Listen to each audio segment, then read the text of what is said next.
Hey y'all, this is David, the Georgia photographer, and I think I'm live streaming, but I don't know for sure. So I'm trying to figure it out. How about I just open a YouTube page and see if I'm on? We'll just, hey look, it says I'm on. Okay, let's see. Hey, I am streaming. There, it's kind of streaming inception now. Hey y'all, this is David, the Georgia photographer. Alright, let's pause that. I'm figuring out how to live stream with a camera and a microphone and a light and my computer and my ham radios and everything. So let's see here. Let's dial up a station. Maybe we can hear one right quick. Let's go to 30 meters. We can hear him. By the way, I do Morse code. Let's see. Do we have any chats? Where's that chat window at? There it is. Well, look at that. We got people on. Hey everybody.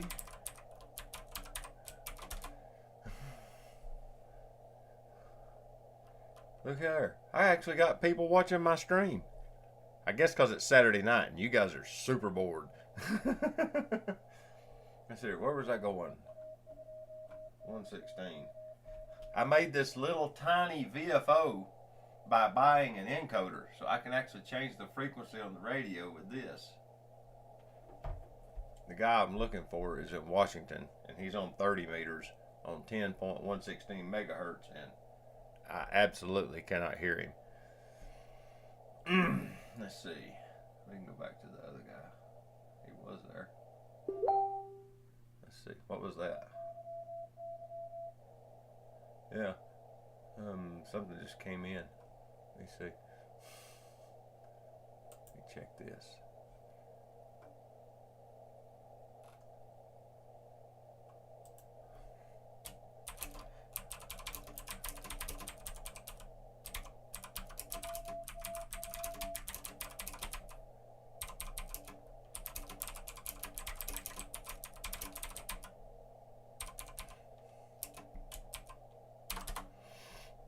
Alright, I had a text message. We can put that away and go back to this. Where'd my little stream thing go? There it is. There's my chat box. Alright, oh, it keeps putting it on top of stuff. Alright, I'm trying to put it somewhere where it makes sense. I got one monitor on my computer, unfortunately. I haven't ever upgraded to dual monitors. So I'm trying to figure out where to set 3 window panels on a space where I have room for 2. Yeah, you were watching wildlife videos. That's cool. Maybe you need a taller antenna. I absolutely need a bigger antenna. That is not debatable. I'm currently on 30 meters with a 20 meter quarter wave vertical. It's working. I can get it down to 40 and work. Was it near vertical incident skywave where it shoots almost straight up? I can work stations pretty close to me, but yeah, it's a 20 meter quarter wave vertical is what it is. But I really want to put up a big 160 meter loop in front of the house down through the trees out here. That's one of my goals. Bass angler, the CW man. Yep. Yeah. You see, will it get the exposure? No. It's super mega double overexposed. These are all contacts I've made. CW, CW, CW, CW, CW, CW, CW. All the way down to the one lonely single sideband contact. I do have microphones. They just don't see a lot of use. Most of it happens through these fancy little Morse code keys that are very heavy because they're made of solid brass. And they're very hard to come by. So of course me dropping it doesn't help. Let's see. Let me get off of frequency so I don't walk on this guy.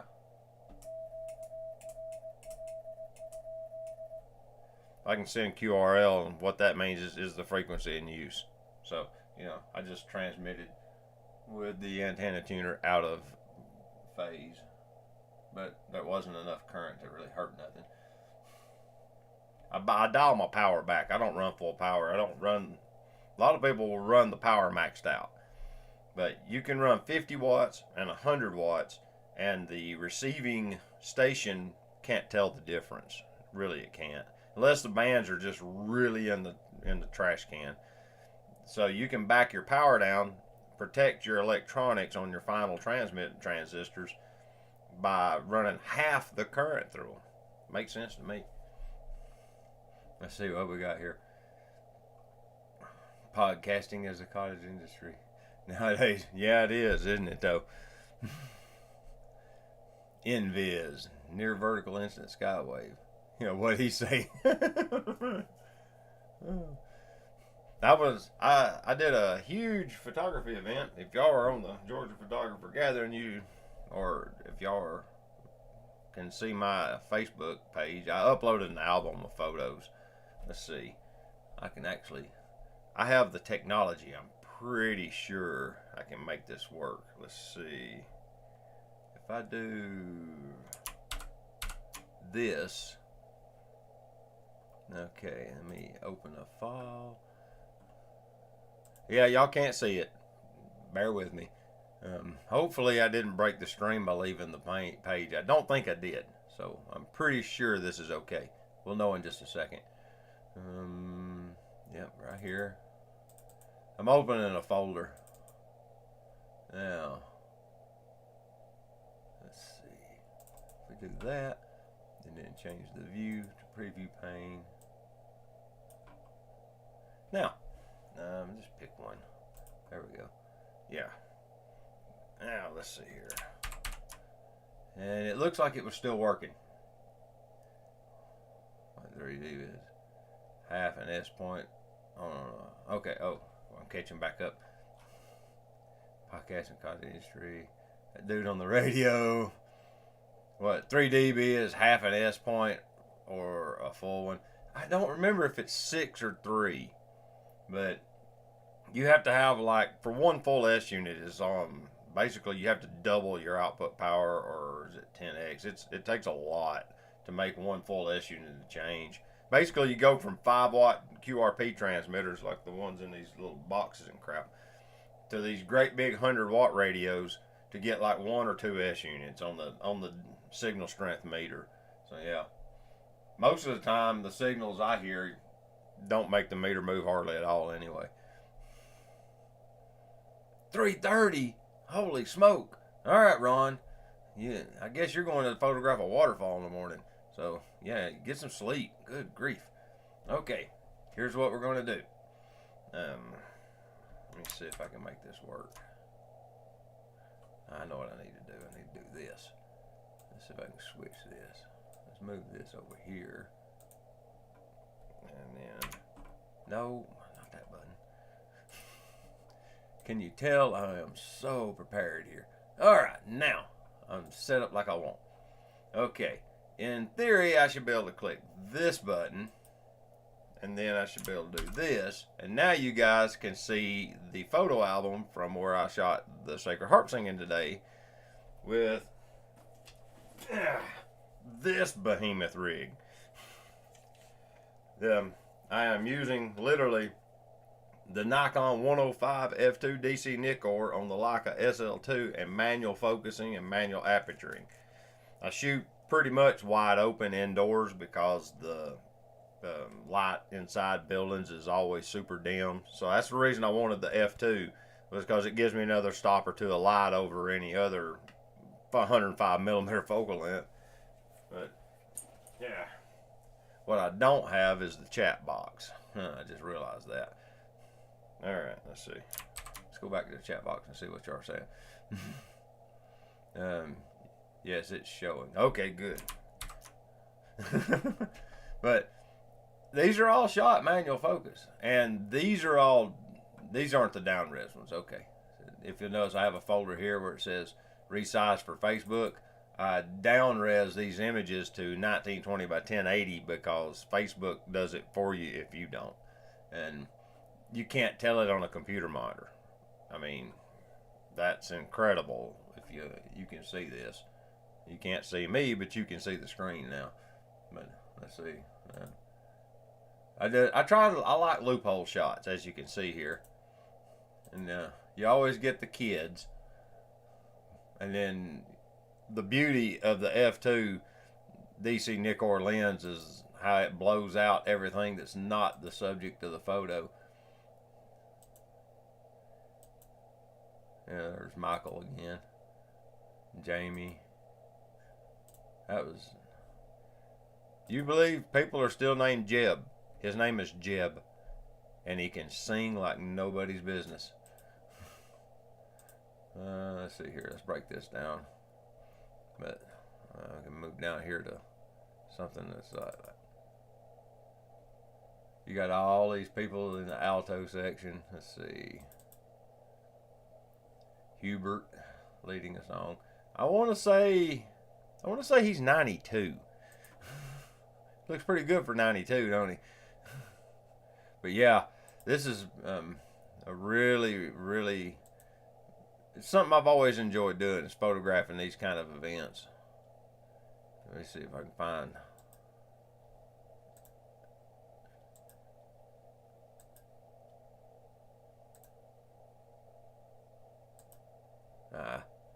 It rearranges them once you export them. I hate it when it does that. I have a piece of software I do the down-resing with. Alright, I'm going to jump back over so I can see the chat window. I've shot through a bunch of these photos. Hello from Virginia. What software am I using to stream? I am using OBS. And as you can see, because I haven't switched over to the main camera, so I'm down here in the little corner. That's why it has streaming inception.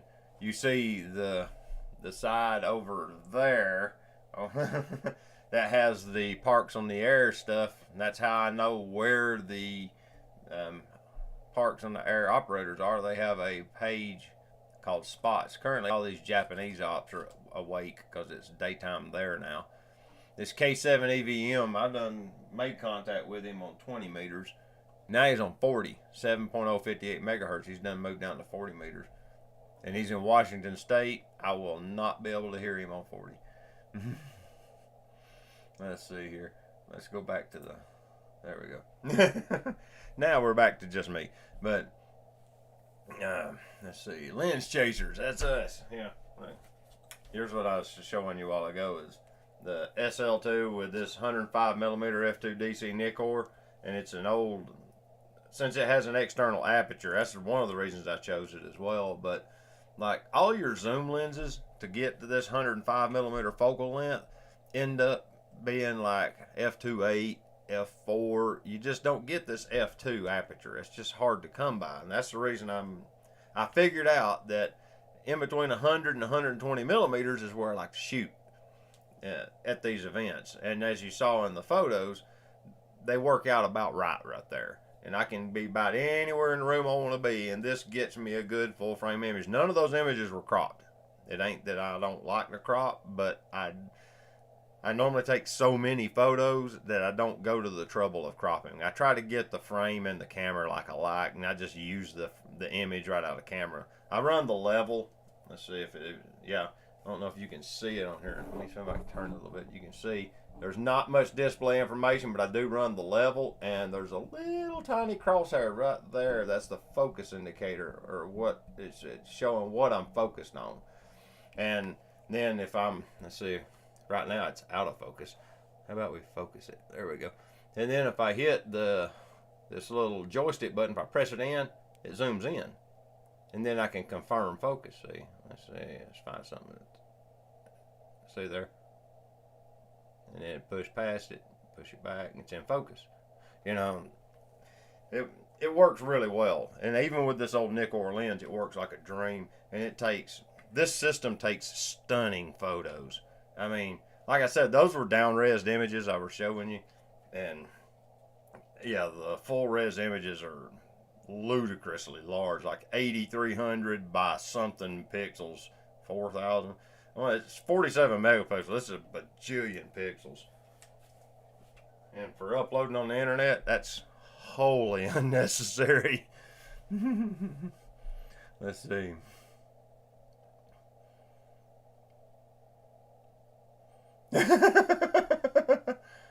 Had no idea you did live. Yeah, I used to do them more, but the problem was I didn't have high-speed internet, so I didn't do them here. We tried. Me and Aaron would try them, and we even tried it to where he ran OBS because he had high-speed internet, and I would run like a 720 feed and feed mine to him with like everything off of the internet, and I still couldn't maintain a decent connection. So I finally just threw in the towel on streaming from the house, and I would take my phone and I'd stream with my phone. And I'd go down to Trenton and I would use the cell provider data system. I have unlimited data, so I would stream with my phone in town. Well, in the wintertime, that's cold. You know, you don't want to be inside the car streaming. I mean, some people do, I guess, but for me, it just didn't work that well. So I would get out and I would, you know, so that way I could move around and do stuff and handle devices and things. But yeah, and I finally just kind of pulled away from it. And now we have cable internet. I don't remember, it's not gigabit. It's like 600 megabit peak here. I think this computer, with the way I've got the LAN cable run, is doing about 380. So it'll maintain a stream now. And I don't know if I can see. It's dropping some frames. It says it's got drop frames. So you guys have probably seen some glitching. I probably need to back off the, what do you call it, the quality a little bit. Because yeah, it's dropping a few frames. It says 2% drop frames. Huh. It's doing 30 frames per second. But let's see. But that's why, and now, good job, algorithm. Logged in and you were number 2 on the feed. Nice. Peter, oh good Lord, I couldn't sleep at 4 a.m. and now I end up at Star Trek. Yeah, this is, let's see if I can do this. See, there's the monitor that I was sharing with you. Alright, I can do it this way. I can get it loose. Yeah, I can move it around a little bit. If I pull it back some here. Power cord ain't gonna let me go but so far. But as you can see, I have 2 radios. Power up the old Omni 6 down there. That radio has a beautiful receiver in it. It hears better than the Omni 7 above it, but the Omni 7 is just easier to use. And then I have a little tiny 2 meter up here as well, you know. And, it's kind of hard to tell, but it gets into the local repeaters and stuff like that. It's only 3 watts maximum output power. You don't need much to get into repeaters. But the Omni 6 is wired into that power amplifier right there. So if I really want to get into a station and I'm not getting through with my, well, get it level again, getting through with the Omni 7, I'll shut it down, swap the antenna. They got a switch behind it that switches between the radios, so they share an antenna. Then I'll power this one up, dial it in, tune it with the tuner, and then I'll cut the amplifier on, and then I can normally get in. But it's like 500 watts or something. That's what that little gray box is. The box on top is the power supply that powers it. This power supply powers this radio, and then that one down on the end right there powers that radio, and that's the antenna tuner for this one. The antenna tuner for this one is actually built into it. Uh-oh. I done messed up. Good, it reset. Let's put you guys back now. And we'll put it back where it was. Oh, gotta fix this too.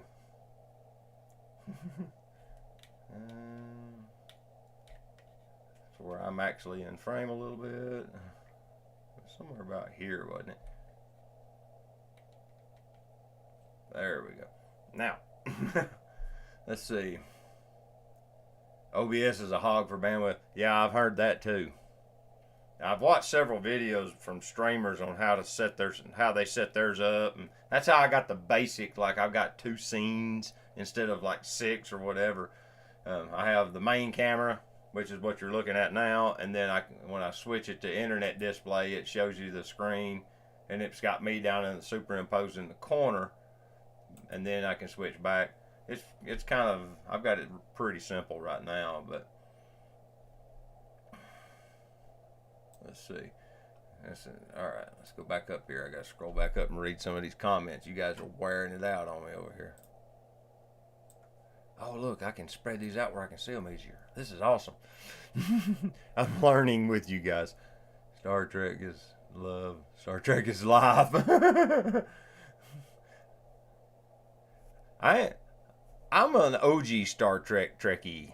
Like, when I was a kid, they were doing the initial syndication reruns of the original TV series Star Trek with William Shatner. So that's the one I remember.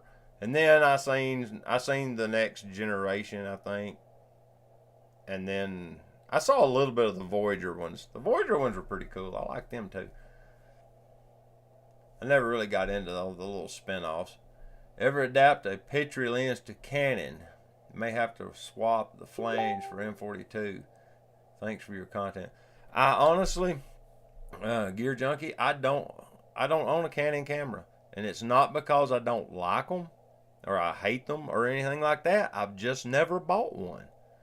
I bought a couple of Canon lenses with the intention of adapting them with these little lens adapters. See, let me grab this right here. What you have here is a Contax Yashika. This is a Yashika 28mm f2.8 vintage lens that crud. That's pretty bad when I can't remember his name, and I literally talked to him today on chat. The boy from Somerville gave them to me. He gave me a whole camera bag of Yashika gear. But you take it off, and you got this simple ring of metal. There's no electricity on it. It's just a simple mechanical adapter that couples the Contax Yashika mount to Leica L mount. And I bought some Canon lenses and was going to do that, but they just didn't work right. They weren't old enough, is what came to be. They come to find out. But this back, the autofocus lenses from Canon were, what they call it, EOS electro-optical system. That's what EOS means.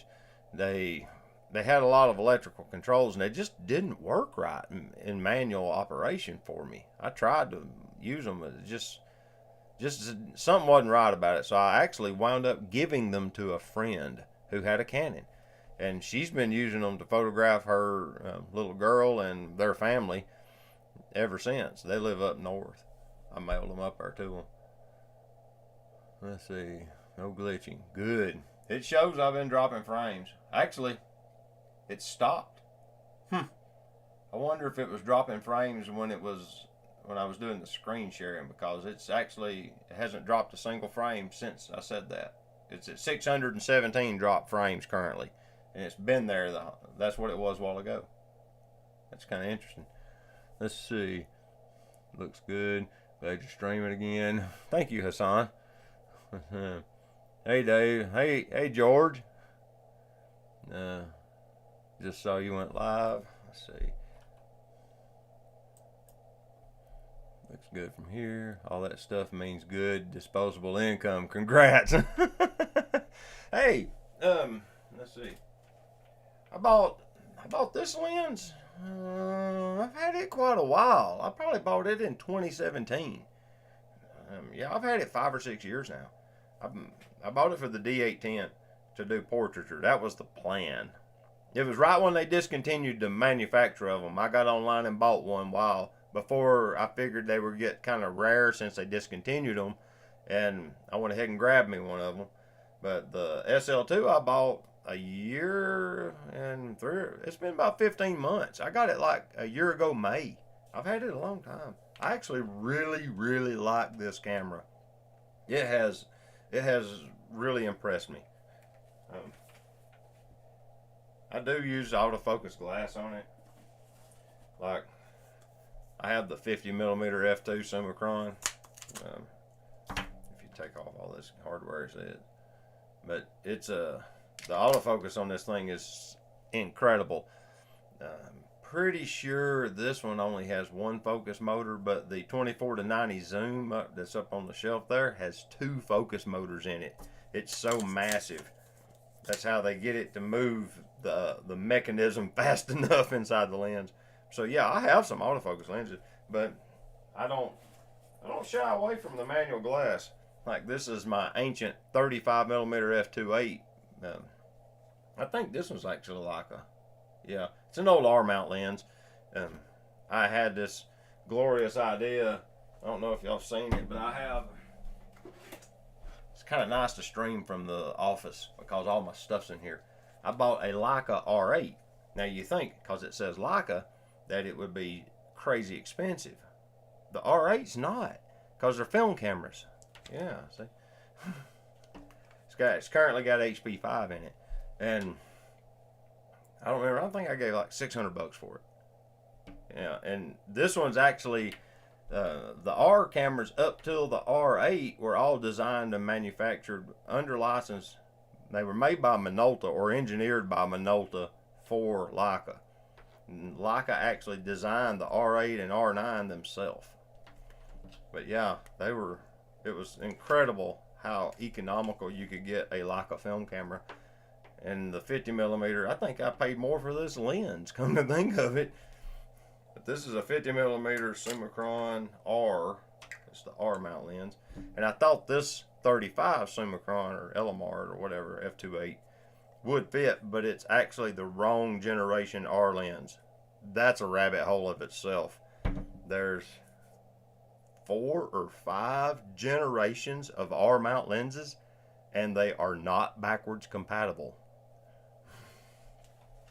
That's probably why the R cameras no longer are in production and the M cameras are. You can still buy brand new film M cameras because their lenses are backwards compatible. But yeah,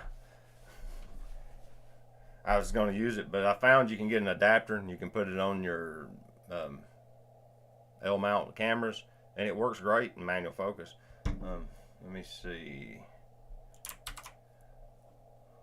Jump back a page here. My favorite photo from the whole weekend's endeavors. Let's see if I can find it right here. Yeah, let me switch back over. We went to a social, an evening social at some families' houses, and internet display and then switch over. This was shot with manual focus as a snapshot. I literally had, you can just guess the time I had to pull this off. I was literally sitting about 3 feet away, and with 35 millimeter on full frame, it's wide enough I was able to get Sybil in the photo. And she was cutting up with me. You know, it's the classic, don't take my picture. Of course, when I come in the door with my camera bag, she's like, oh, good, you're going to take pictures and videos. But yeah, that's my favorite photo from the whole evening. That was Friday night. There we go. I'm kind of liking this OBS now that I've kind of a little bit of it figured out. It's kind of nice. I'm trying to look at the color space. It's kind of weird, but let's see what else we got here. David turns all the neighbors' touch lights on when he keeps them out. Quite possibly. me and my buddy Trey, I've known him since I started trade school. Me and him started trade school together. And so we were, 18 years old. So I've known him 40 years now almost. And he lives just across town. Well, we both got our license together. Literally, if I was to get my ticket out, which is back there in a frame, then, well, you can't tell his, but his call sign is the next letter away from mine. They went in sequentially. We got our license together. Well, he was joking about getting the legal limit amplifier and then working on the award. There's everybody knows the NRA is like the kind of political representation body or organization you join for gun rights.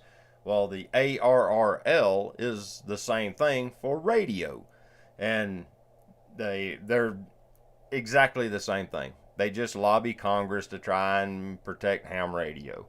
Well, they give out awards, and you can work all states and work all counties, and there's like 3,000 and something counties in the United States. If you make contact with a ham in every one of them, they'll give you an award. Worked all the registered countries in the world. You can do like 100 countries and 200 and all this. They've got a bunch of them awards, and there's a bunch of like jokes that people make, like worked all appliances. You get like what was it? Toasty, where you actually using AM, you could actually modulate the filament in a toaster, and people could actually hear you talking through their toaster next door. Fortunately, I don't transmit with AM. I'm not even sure this radio has AM. It does. Look at that. I didn't know it. Yeah, the Omni doesn't even have AM. The Omni 6 doesn't. I didn't know I had AM. That one to do it. But AM's a very inefficient mode. It's kind of surprising to me that they still have AM radio towers, because double sideband carrier AM is very inefficient. Has high fidelity, but it's not efficient. That's why hams like single sideband. It's suppressed carrier single sideband, because with an AM transmission you have a carrier's frequency and then you have a sideband on both sides of that carrier frequency. Well, for single sideband, it's the same thing, and it goes into a filter and it cuts out the carrier and it cuts out one of the sidebands and leaves just one, hence single sideband. And it's a much more efficient transmission mode that way. Get the new iToast cell phone. That's a good one. Hello, Charles. Thanks for dropping in. Nice radio set. Thank you. Peter has, I'll have an old tube Rode and Schwartz receiver. It's nice for heating up the room, nothing digital. I don't have any tube sets. Aaron loves tube radios. He's got quite a few old tube radios. He's big into the Collinses and all that stuff. National. But I never got into the tube rigs. The closest I have is this Omni 6 station, and it doesn't have tubes, but it does have a crystal oven to keep the crystal oscillator stabilized. Temperature compensated crystal oscillator. Well, it has a crystal oven is what they call it. And all that means is there's a little metal can that they've bent out of sheet metal and soldered to the circuit board over the crystal. And inside of that can, they've got a resistor. And if I leave that power supply on and turn off the radio, then it'll keep that resistor warm and keep that crystal heated up so that my frequency is stable. That's how they solved it back in the 80s when they made the Omnis. This one here, the Omni 7, it's using a computer. It's basically a computer. When you power it up, it shows you firmware and all that stuff. So they're just doing it with software. But yeah, the old Omni actually has a crystal oven to keep it stabilized. Nothing like a beastie chunk of glass. That's true. I mean, John's talking about the 105 here. This monster rig I shot all day with today. And I'll take the strap off when I'm doing the singing. That way I'm a little more nimble and I don't hang it on stuff. Doorknobs, chairs, or whatever. So I just carry it around in my hand. But I leave it on all day and it'll go to sleep, you know. But I went through 2 batteries today in 6 hours, and the second battery is still in it, and it's mostly charged. It don't even show it lost any energy yet on the bar. But battery life's actually a lot better than people think. But the camera gets super warm because it's all I guess it's aluminum, and it's the heat sink for the microprocessor. And you know, while you're moving it around, it's taking in that data and projecting it on the display, so it's heating the camera. The camera will get warm to the touch, surprisingly so.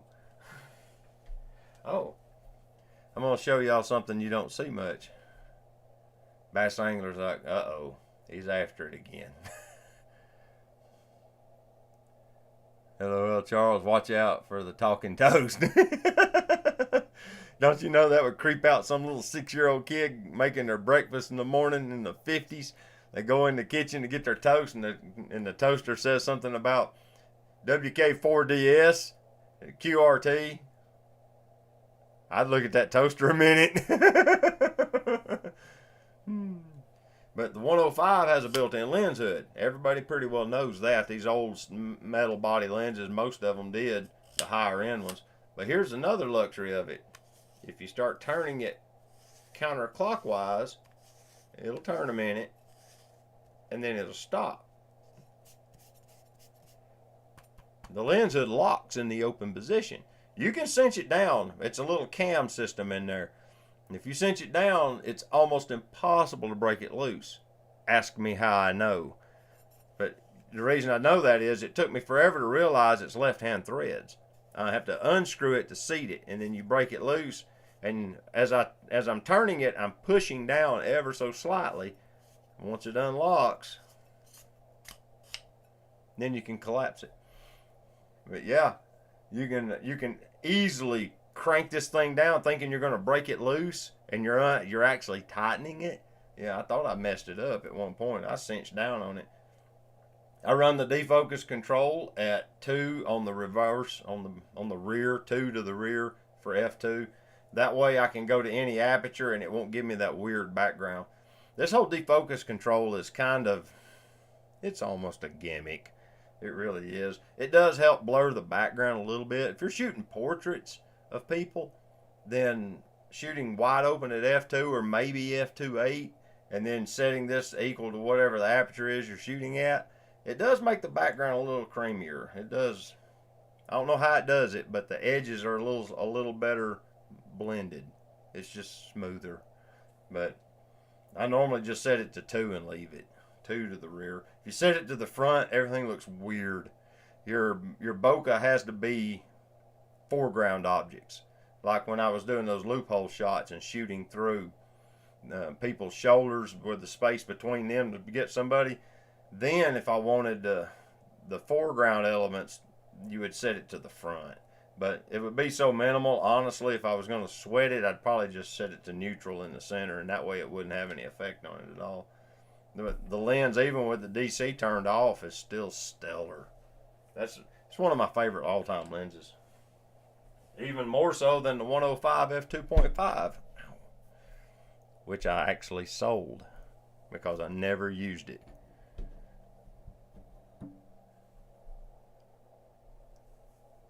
Let's see. By far the heaviest 55 is the Nikkor 55 f1.4. Just lead, but magic. Nice. I like it. That's pretty cool. Albert Jimenez says the 105 DC is one of the best portrait lenses ever. I agree wholeheartedly. Charles has got one. Dude, they're well worth it. I've seen a few people that follow my channel that have the 135, and I don't have that one. I do have a 135. It's a Leica R mount. Once again, I was buying these up thinking I was going to put them on that R8, and I didn't understand that they're the wrong cam system. So they can adapt to my L-mount cameras, but they can't fit that camera. Phone call. Hello. Yep, I called you and it wouldn't call. Interesting. I'm live streaming. They're on live right there. I'm by myself, but I have something important. So I'll say by myself. Alright.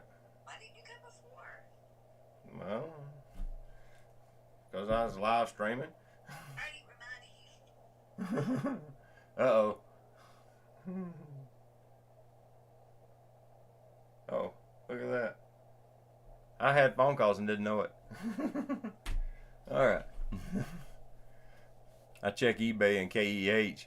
Hi, Mrs. Teresa. Yeah, she's going to sleep. She called me from the bedroom, so she didn't have to walk in here. I check eBay and KEH regularly, but have yet to find a really nice 105 for less than $50 to $100, even in not so great condition. Am I missing out? If you're going to get the 105 f2.5, I paid, I don't remember, it was $100 or $200 for mine, but it was like brand new when I got it. It was a beautiful lens. Now that's a wonderful lens. Once I got the 105 f2, I used it because it has, well, it's just better all around. It's newer engineering. It has better optics. It has bigger aperture. Everything about it was just an improvement over the original 2.5, and it just sat on the shelf, and that's why I sold it. I put it on eBay and liquidated it probably a month ago, 2 months ago. I went through a bunch of stuff and removed a bunch of unused equipment and just basically put it into the hands of new people so they could use it and get some joy out of it. Let's see. If you're talking about beastly pieces of glass, you must be referring to Nikkor. Yeah. Are you ready to part with that worn out 500 phase Fresnel yet? Come on, Bass Angler. Let's see here. This is the mighty 500 millimeter phase Fresnel. If we take this off, that's the whole lens. In contrast, this is the 24 to 90 Leica lens. Okay, so if this was racked out to 90 millimeters, the 500 millimeter isn't very much bigger because of the phase Fresnel element. That's the reason I have this lens and like it so well. And that's why he constantly picks at me about it, because he knows I have it. That's my wildlife lens of choice. And I'm kind of stuck with that now. Let me set this down. You notice it has a strap on it, because when I rig it with the camera that I'm filming with right now. It's the little Nikon Z50. I run it on that, and it gives me like 750 millimeter field of view, so it works really well. Ow, that was my knee. I have 3 Nikkor lenses right now, and I absolutely see what every bit of the fuss is about. Nice. Yeah, dude, there is so many lenses. Once you start adapting lenses, I don't remember who it was sent me this way, but Pentax Asahi will ruin you. This is the Tacomer. This is probably a super Tacomer. Super multi-coated. No, this isn't just a Tacomer. This is the 28 f3.5. This is cool. It's M42 mount number 1. Look how small that rear element is. There's my finger for reference. It's just tiny. This lens don't weigh anything. I've shot all sorts of stuff with this lens. It has beautiful character. I love this lens. I love the square lens hood too. It's just cool. But you can get these for nearly nothing. Yeah, I love that little 28. But the Pentax lenses go by many names. Let's get the light on it right. So now it says Honeywell. Honeywell made stuff for them. This is the 100 millimeter macro. Look at this. It's got a super long lens throw. I don't remember the minimum focus distance. It's ludicrous. Let's see what it says. 1.5 feet. Now that's from the film plane, which is there. So you're probably 8 inches from the front of the lens, maybe less. This lens is a wonderful product photography lens. I used it literally just the other day to do some product photography. It's stellar. That's a Pentax lens.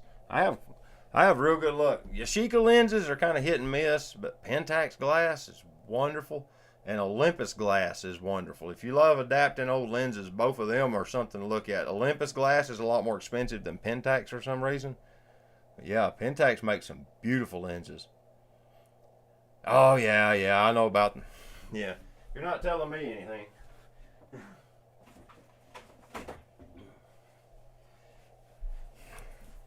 I'm well aware some of them lenses are radioactive. This is a Geiger counter. It will actually detect radiation. I don't know if any of those over there are actually hot. I've got an old one, an old Canon lens that's hot. Let's juice it up. Make sure the batteries are good. It's booting up. It's almost done. There we go. 8 microsieverts. Atmospheric radiation. Let's see. Where's that? Is that it? Yeah. I always wanted some big glass, okay? So I got on eBay and I found a Canon lens. This is the only Canon lens I still currently own. And it was adapted to my Fuji X-T3 at the time, but it is the FL58F 1.2. Look at that front element. And it passes right on through. This thing it's heavy. It's very heavy. Let's see. Remember where the tube is. I think it's on this side.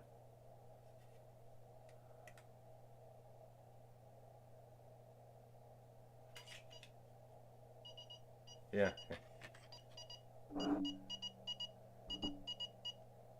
Yeah, this lens is hot. The rear element. It's not sending Morse code. It's detecting radiation. So yeah, this lens is hot. But then the tube has to decay away. It'll quit in a minute. But I never had any trouble with this. And it turns out that once you mount this on the camera body, the radiation is so light it doesn't pass through the camera body. And they say it'll injure the sensor, but I never had any trouble with it. I shot this lens a lot on my X-T3 and had zero problems with it. They said where you had problems mainly with radiation was from when they done the eyepiece, the viewfinder. They would use that thoriated glass in the viewfinder, and you put your eye right up to it, and it would give you cataracts. And that's where the problems came from. It wasn't actually the lenses themselves. But yeah, I can put this lens cap on and it'll pretty well. I'm pretty sure it's still on, yeah. It won't even come through the lens cap. And the lens cap's aluminum. It's not lead. So, just by introducing something that thin will stop the radiation. So it's not enough to really worry about. But yeah, I played with the Geiger Counter a good bit. I checked all my lenses, but some of them are hot. You're right. I did find a few of them that actually were a little bit warm in that realm. I don't know if that one is. Let's just see.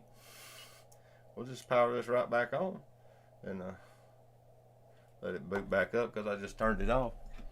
Let's take this off, get it right down on that rear element and just find out. Yeah, we're online. What we got?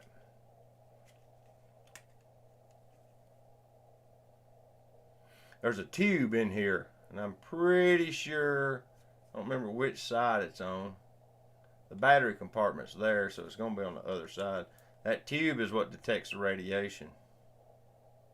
I don't know how it does it. I read the theory of operation. No, this lens is fine. Yeah, it actually just went down.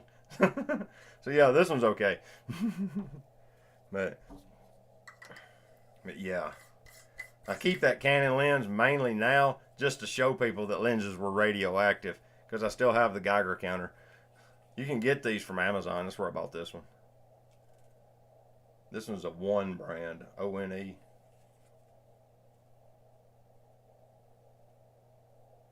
Oh, it's cycling through all the modes. I'm going to power it off. There we go. But yeah. If you've never messed around with hot glass before, it's kind of neat.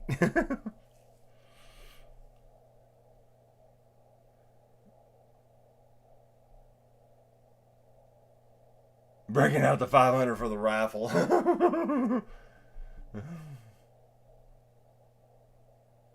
George is like looking for a manual focus long telephoto for the solar eclipse in 24. Yeah. I photographed the last one handheld with the D810 and the 2-500 super zoom. I just racked it all the way out and focused on the moon.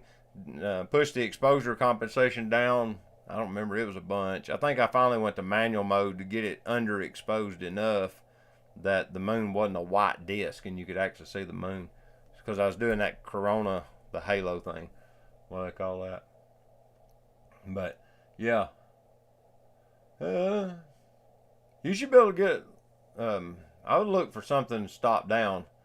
I don't know that I'd shoot wide open because it's just heavy. But you know, the 400 f2.8, even the old manual focus ones, they're like $1,000 now, and they're enormous lenses, and you can get them super reasonable. So they come in transit chest, and you know, if you stop it down to f4 or f5.6, then it doesn't have all the problems that it has being shot wide open. Between tacomers and Pentax, the small collection is hovering around a dozen. Nice. I have the 135-35. Awesome little lens. That would be a cool lens. Small. 135 2.5 SMC is the crown jewel of my 135 collection. Nice, dude.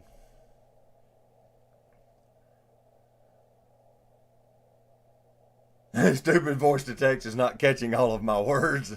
I've seen that, the SMC Tacoma and the Taco Mars. He said just got into adapting lenses and have lenses from Petri, Nikkor, Albanar, old Canon FD, which is like this thing. This is an FL, but it's essentially the same lens. It's the breech lock. It hooked the bayonet's on the camera instead of on the lens. It's kind of backwards. Various Minoltas. Yeah, I've had a couple Minolta lenses I liked.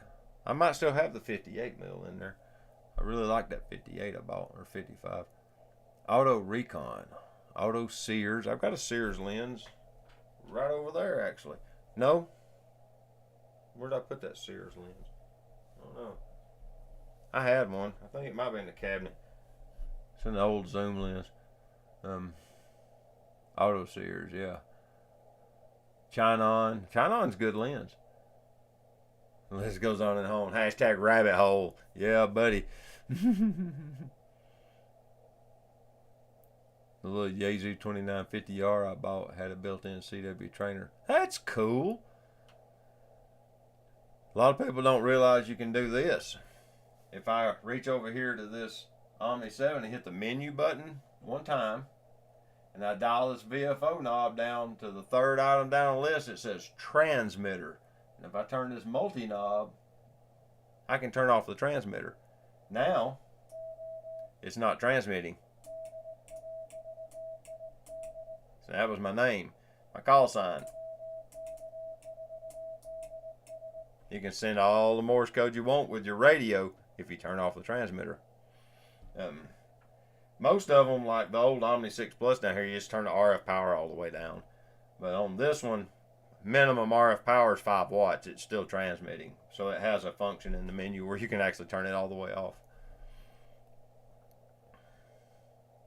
Charles Davis says, I never thought of a Geiger counter as photo gear. Do you like Canon? Do you enjoy shooting with your Canon photography equipment? Do you enjoy having eyes that work when you're done? Then maybe you should invest in one brand Geiger counters. Oh, Peter's gone. We'll see you later, Peter. Thanks for stopping in, seriously.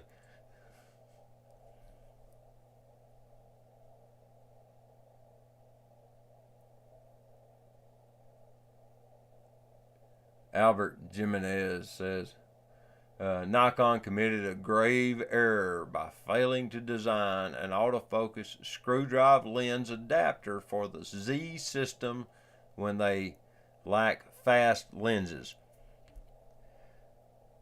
I have mixed emotions about that. We'll go down that rabbit hole for just a minute. Since I'm a business owner, I see it from Nikon's business owner side of the fence. And what it boils down to is the legacy equipment. At some point they have to obsolete that and move on, and the tooling is set up to manufacture the G series and E series lenses, and the lenses that they had in stock, that like up till recently when they quit making that 105, you could still buy them new up till just not too long ago.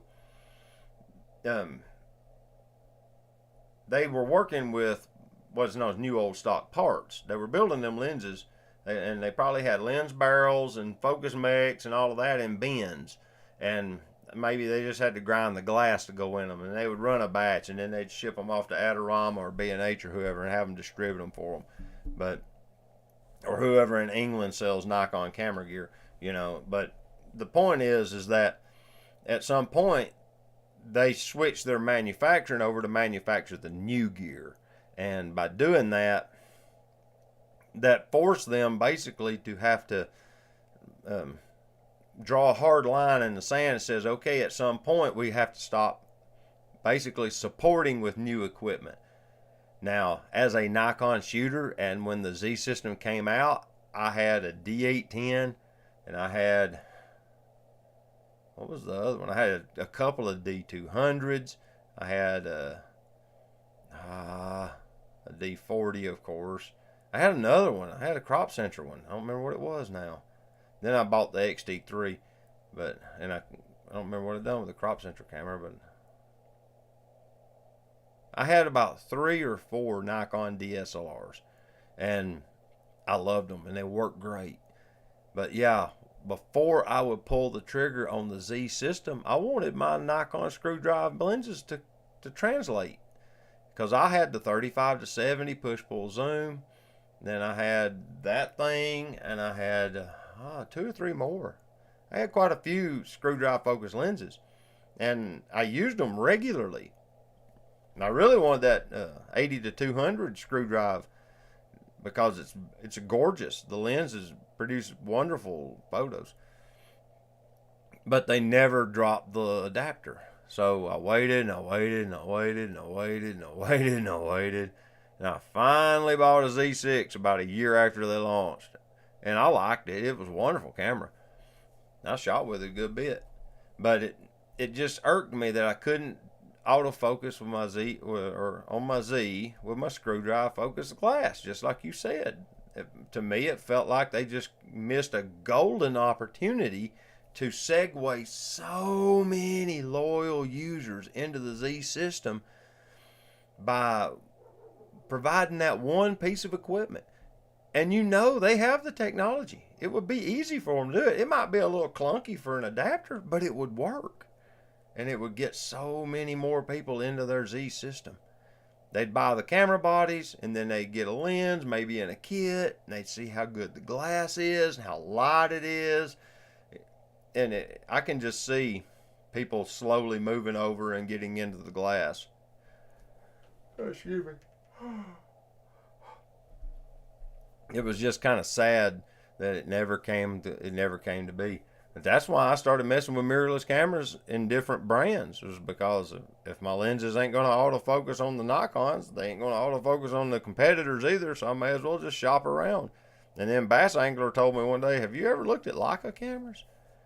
Thanks, Bass Angler. But yeah. 5 a.m. Woo!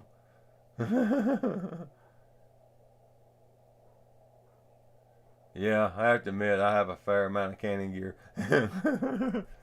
Yeah, don't jump ship. The grass isn't greener on the other side.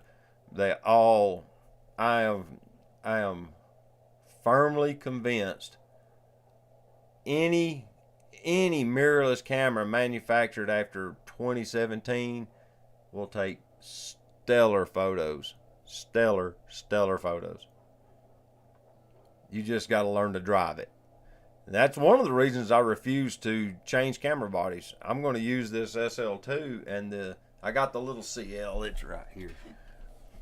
Like I said, it's nice being in your office. I love this little CL because of its size. And I've got this little Voigtlander 35 f1.4. This is something I like about Leica M lenses. First, let's take off the lens hood. 35mm f1.4 Nocton. Yeah, full frame. That's pretty sweet. Now, it's not no Leica lens, but it's good. It's really good. I also have this is a 7 Artisans. Yeah, I think it's 7 Artisans. It might be TT Artisans. No, it's TT Artisans 35 f1.4. This is crop center glass. This little lens takes shockingly good photos, like way better. It, as they say, it punches up. This lens is crazy good for the $70 you pay for it brand new. It doesn't come with a lens hood. For some reason, none of these lenses do. You have to buy it. It's got this little threaded lens. You buy them off of Amazon. They're pretty cheap. Like, I don't remember what it cost. It wasn't much, but you get that lens for like $70 brand new. And I immediately went on Amazon, got me a lens hood for it, but it's 39mm filter fed. So there you go if you get one of them. But these are wonderful little lenses, and I kind of like the engineering on this one better because the aperture ring is fully circumferential, and so is the focus ring. But on the M mount stuff, they do this whole tabbed focus. You just set your finger in there and you run the focus back and forth with one finger. That's okay, but the aperture is just two little tabs as well. There's one on this side, one on this side. So I find myself hunting the aperture to make aperture adjustments. That's kind of the only frustrating part about the whole lens. I wish that band went all the way around so I could just hit it with the side of my finger and click it back and forth. Because all I really use aperture for is exposure control, rough exposure control. I can darken the frame quickly because I run this one in manual, and that allows me to darken the frame down real fast. If I'm outside and the cloud moves out of the way and suddenly it gets real bright, I can add some aperture down and stop it down and darken it back up.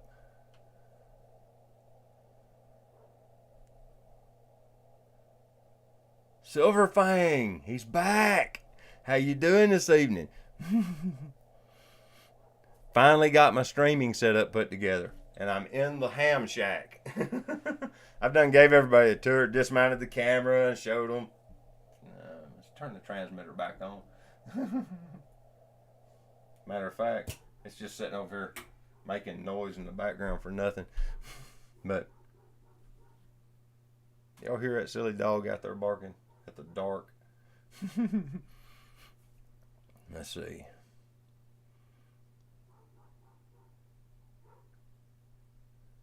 Hassan says he likes the simplicity and design language of the Leica. Let me show you something about that makes sense to me. There's a function button right there. There's two right here. There's two right here. Let me get it turned right. Right here. So you have 1, 2, 3, 4, 5 function buttons that have 0 markings. And it's because they're all user programmable. And this is how you program them. Okay, I've got my finger on the top button on the front here. I'm going to program that button. I push it in and hold it, and a menu comes up. I dial through that menu to what I want it to do. Let's see here, it was doing exposure comp before, so let's go back to that. I push in on this button, and it's now exposure compensation. I can dial it down. As you can see, I can darken the frame, brighten it up. But that's how you program. So these are meant to be set by you. This one is pre-programmed from the factory for, if you it's the display control. If you hit it once, it sets it to back screen. You hit it again, it sets it to AVF. You hit it again, it sets it to some kind of other mode, and then like again, it goes back to auto. But you can program this one to do a different job and just leave that like in a menu function. But it has a function button over here that I've got set to change the information display. As you notice, I have it set to where it just gives me a horizon line, and I have the rule of thirds gridding to kind of give me compositional help, and then I've got the fine focus crosshair, and that's all I use normally. But yeah, it's struggling to keep up because there ain't no light. It's got the shutter run way down, 12,500 ISO. It's begging for help. because I've got it stopped down to F11. How about we open it up to F2? Yeah, look at it, and suddenly it's back to normal. That's funny. But and then of course it has they all have this little top display. That's nothing special. I use that more than you would think. Like, that's a lot of information right there that once you learn what's going on with it, it's really convenient for me. But yeah, I like the simple design aesthetic. It's just not overwhelming. It's not like Sony. Sony wants to, they want to give you so many choices that they basically give you almost too many. You wind up having so many buttons that I was redundant mapping buttons.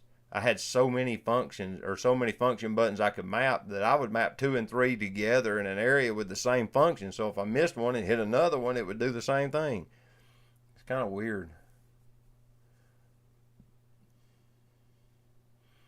Hassan says, David, I have a full frame mirrorless about the same size as that CL. Wow.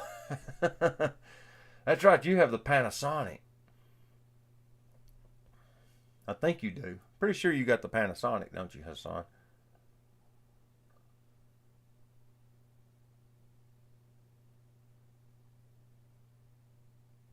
John Traverna, yeah, they make one.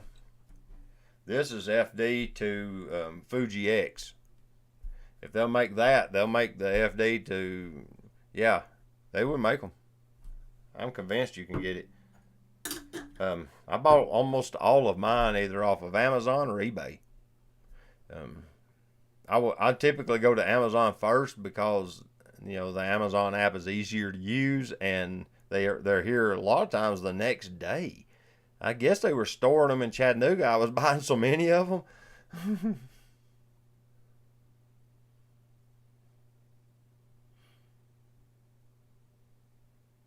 Those D lenses are so cheap, I think. And some of them are awesome. Yes, they are. But yeah. Oh, yeah. And if you guys have a lens and you want a slip-on, this is like a little product plug for my buddy. He's got a 3D printer, and this is printed in some kind of rubber he's got. Look, see how it's real flexible? So he's printed this lens hood dust cap to fit the lens hood on my 35mm vintage Leica lens, so that I can literally just slip it on and it won't fall off. And it gives me a lens hood, so I don't have to take this off, because the factory Leica ones, look at this geniusness. You have to take the lens hood off, turn it upside down, lock it back on the lens, and then you take this slip-on cap and you stick it over it.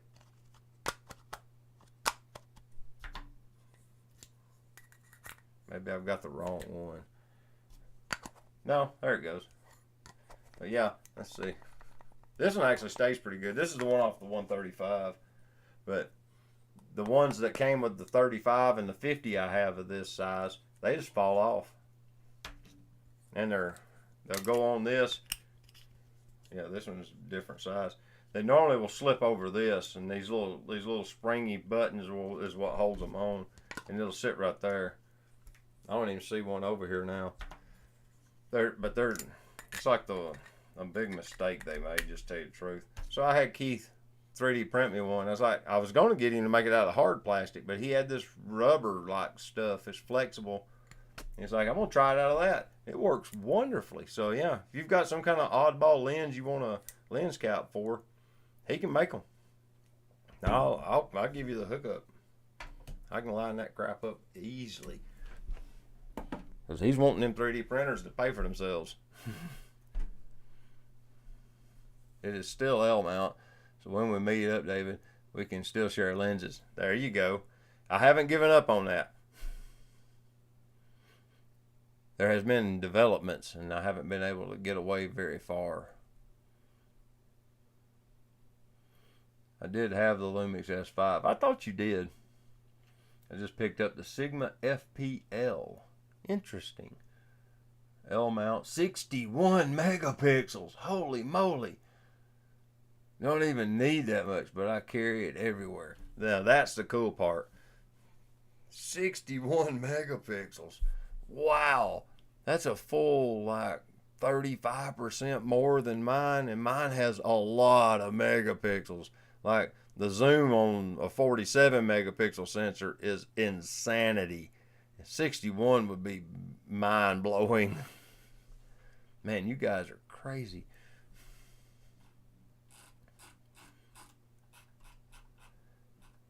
Well, obviously the live streaming system is working.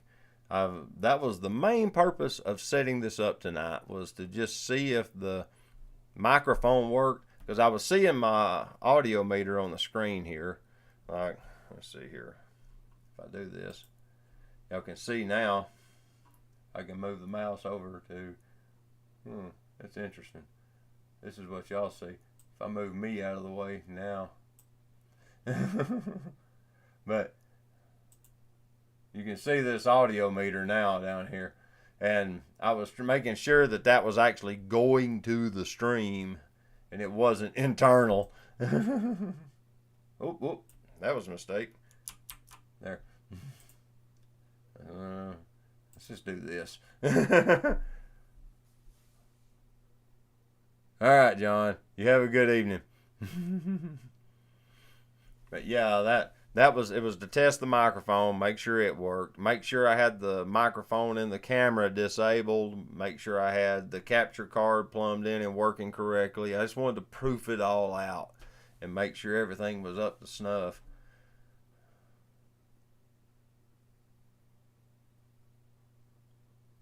Hassan's like, still wants a Leica, just waiting on more SL, SL2 price drops.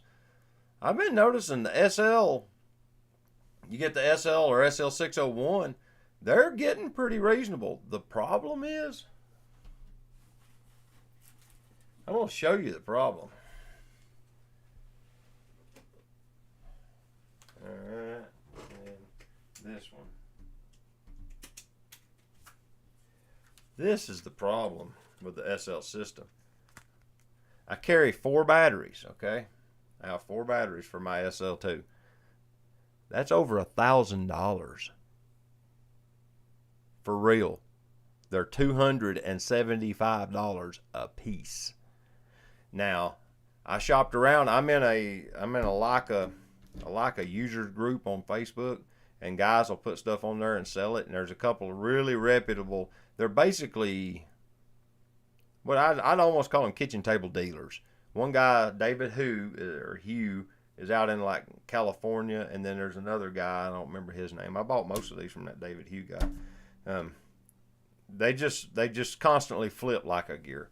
They're just plugged into the community. Since he's in LA, I assume there's a huge glut of equipment out there because of the wealthy people. But he'll put these batteries on there. Most of the time they're new in the box, and he'll list them, $2.25. So you can get them a little cheaper, but yeah, that's $1,000 worth of batteries. That part hurts. And there's currently no aftermarket. I can get aftermarket batteries for the CL, and I've got some, and they work perfectly. Like you can get the little Panasonic. They make a Panasonic point and shoot and use the same exact battery, so you can get them off of eBay, like a charger and 2 batteries for $40. But yeah, these things are ludicrously expensive.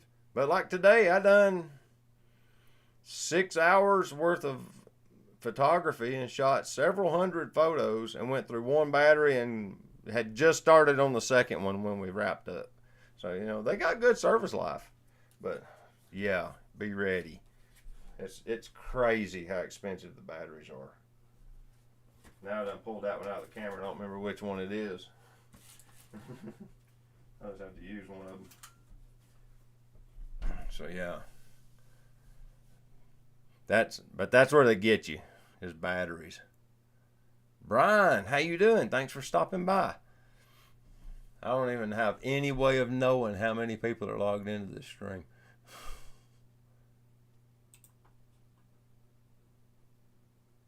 New pin chat. I don't know. There's got to be a way of knowing. I would look at the back end before, and it would tell me like how many people are logged in at a time and stuff, but this doesn't have any of that. I don't know. I have no way of knowing. Interesting. OBS has its own chat window, so it's kind of neat to see. Like, I don't have to go to YouTube, open a stream, mute the audio, pull the chat out, break it out into its own window, which is what I was trying to do before. Yeah, they threw me up a chat box. It's really nice. 5 people. Okay, thanks. That's pretty cool. Yeah, this thing's actually working really well. 6 now. Can we get to 10? It was 11. Interesting. Yeah, people are going to sleep. Well, it was a late night with David Saylors show, and we done been spooled up. What? Let's see. It tells me over here over an hour and 15 minutes on a test stream.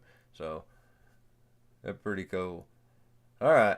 Well, I think what I'm going to do is sign off, guys, and go to bed myself, because it's 15 after 11 here in Georgia. And I'll start figuring out my schedule to where I can do a scheduled live stream on a certain day, and it'll be the same day every week. And we'll start doing some streams. I need better service here in Trine. I'm behind bad on the chat. Oh, you got to catch up. For some unexplained reason, I'm thinking about picking up a CL. I really don't need it, but gas. I have an S5, and my small kit is my Olympus Micro Four Thirds. Dude, I love my CL, but if you're looking for features, you're not looking for Leica. What Leica does really well is they bring a very, I guess you could almost call it elegant user experience. It's kind of hard to describe. Leica cameras, I have a blog on, if you go to my website, I have 2 blogs running now, one for my amateur radio stuff and one for the photography. I've actually started making blog posts again, and I'm in the process of revamping the photos too. I'm going to rework some of that as well. But if you go over there and just kind of keep an eye on the blog and sign up for it, there's a way to sign up. I'm still learning about that too. Then I've got one coming out that talks about the 2 different kinds of photographers, and it's you just want the red dot, dude. You can buy the little decal and stick it on one. You don't have to buy the whole camera. But yeah, it's hard to describe, but people buy them thinking they're going to get this camera that's like groundbreaking, and unfortunately Nikon and Canon and Sony have the groundbreaking cameras. Leicas take beautiful photos, but it's up to the user to do it. It's not up to the camera, to where the big 3 make the cameras so smart and so powerful, the camera will almost take the photo for you now. And they leave it a lot up to the user. It's like in my blog post, I say that I'm a kinesthetic person. I like I was talking about between the lens that's on it now and this one. I like this aperture ring, how it feels, and how I can feel the control and how I drive it, and I'm in tune with manipulating the piece of equipment, and I enjoy that manipulation of the equipment. My handheld radio is an ancient ICOM radio because I like the thumb wheel switches for the controls, and the on-off is an actual slider. Squelch break. I just enjoy the kinesthetic aspect, and I enjoy fiddling with the camera. You see these guys talk about, if you get the camera, when you hit this certain level, the camera disappears and all of that jazz. I don't want it to disappear.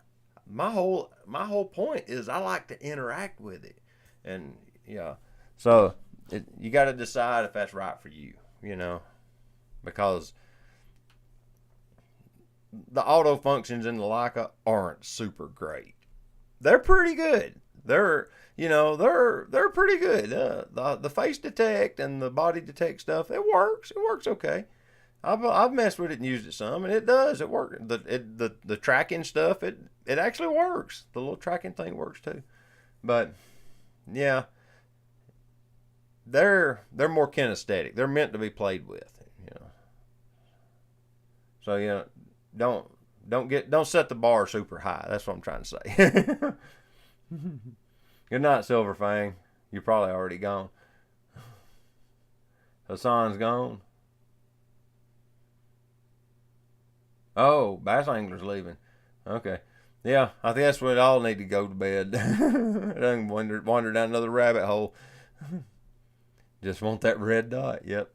Same. Wish Leica would make an interchangeable lens Q. It's called an M, dude.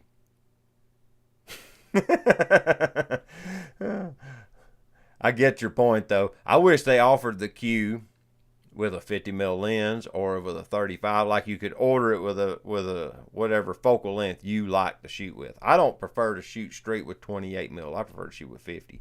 So I wish they made it with a 50. But yeah, I'm right there with you. I get it.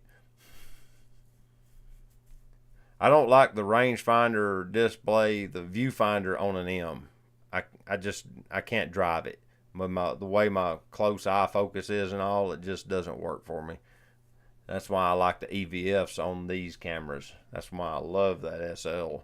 The EVF in it is so good. Him is too much for my blood. Yeah, I don't think I have enough blood either. You can only sell so much before you die, you know.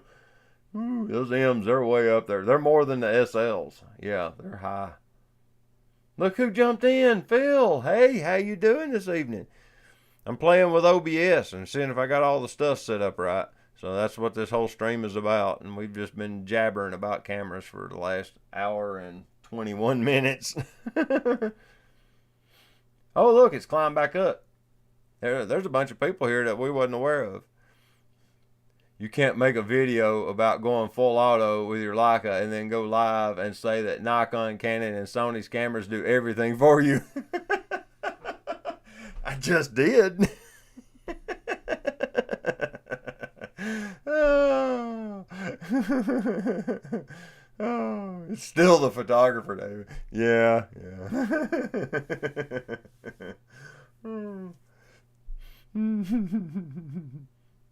Ah, you noticed the framing. Thank you. Yeah. I don't know if it's all the way around or not. Let me see. Yeah, it's still there. Okay. It's supposed to be that way. What just happened? There we go. Fixed it. Oh, crud. Now, it's fixed. I've got one monitor running, so I don't have stuff in two different monitors. It's kind of messed up. I really need to get a second monitor. But yeah, I figured out how to do that in OBS. I watched a YouTube streamer. He explained how to set it up. So I kind of got it. It seems to be dialed in and working pretty good. But thank you. I think I'm actually caught up on the chat. Looks like it. All right. I'm going to sign off, guys, and go to sleep and let you guys go to bed too. It's super late. I didn't mean to keep everybody up. I just wanted to spool it up and make sure and get a few people in, make sure the audio and stuff worked, and then I was going to hop back off, and then it turns into an hour and 20 minutes. Okay, so until next time, this is David, the Georgia photographer, and I always have to have something to do this with. And until I see you next time, get your camera out and go take a picture with it, all right? We'll see you later. Bye-bye. Now I gotta turn the stream off. Let's see. I think it's